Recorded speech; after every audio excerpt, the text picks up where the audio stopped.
Hey everybody, Pastor Brad here. Once again, midweek update. I just got to tell you, the last 2 weekends that we've been able to be together as a church family have been beyond what we had hoped for or even expected.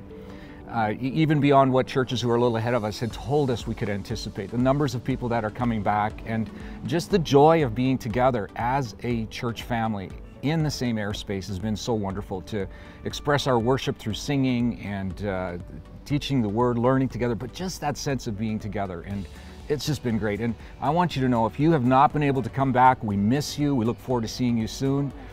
You are every bit as much part of our family if you're experiencing this online or if you're here.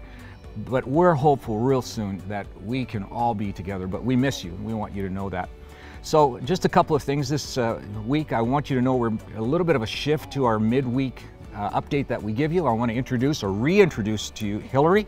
Hilary's our communications director. And Hilary, give us a little bit of an idea of what this shift looks like and what we're talking about. Yeah, so over the last couple of months, our midweek updates have really focused a lot on regathering. We've had a lot of information and updates that we've wanted to share as we looked ahead toward that. But now that we have regathered, now we're looking ahead toward ministry starting back up again and different events that might be happening in the fall. So we do want to keep the midweek updates going, but just a little bit of a shift in focus, like you said. And we might actually start seeing some new faces in the midweek updates, bringing some of those ministry leaders and different members of our staff potentially into those, just so you can hear the information straight from the source. So, but don't worry, Brad, we aren't getting rid of you completely. You're which still... Which that will be very disappointing to people, I know. No, we will still have you on some of those midweek updates, but it might just look a little bit different and focus on some of the events coming up. Okay, so just maybe highlight a couple of things that are coming up in the short distance and let us know. Yeah, so last week you mentioned the Women's Bible Study that's starting up again on September 9th. That's still open for registration, and you can find that on our website, just the events page of copperhills.org. There are a couple other groups and Bible studies that are going to be starting up here in the next few weeks. I know there's a men's Bible study that's coming up, so we'll have some information about that here in the next few weeks as well.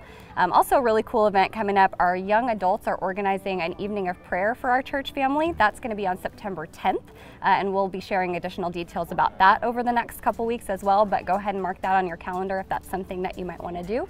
And then of course in the fall, life groups are starting back up again. That is such a huge deal.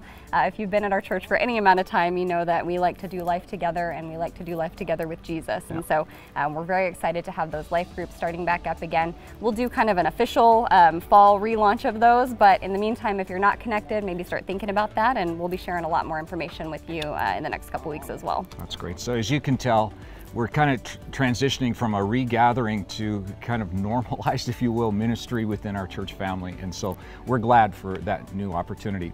Want to make sure you are aware once again this weekend we're gathering. I specifically want to mention this to our parents who have kids coming to Copper Hills Kids. Last weekend we had a kids program for kids only on Saturday night. We're adding a Sunday morning for the 9 o'clock service this week, so Saturday at 5 and Sunday at 9. Here's one thing we need your help with. If you would register your kids, if you're coming to one of those two, that would help our staff prepare for that. We have limited space in each one of the classrooms, so we want to make sure that we take care of our kids in a safe way by knowing how many kids are coming. So, again, we're going to be together this weekend, Saturday night at 5, Sunday at 9 and 10:45. Hope you join us. If you can't, we're going to see you online, and we're going to enjoy that time once again together as a family. So hope you have a great week. Enjoy Jesus like he sure enjoys you.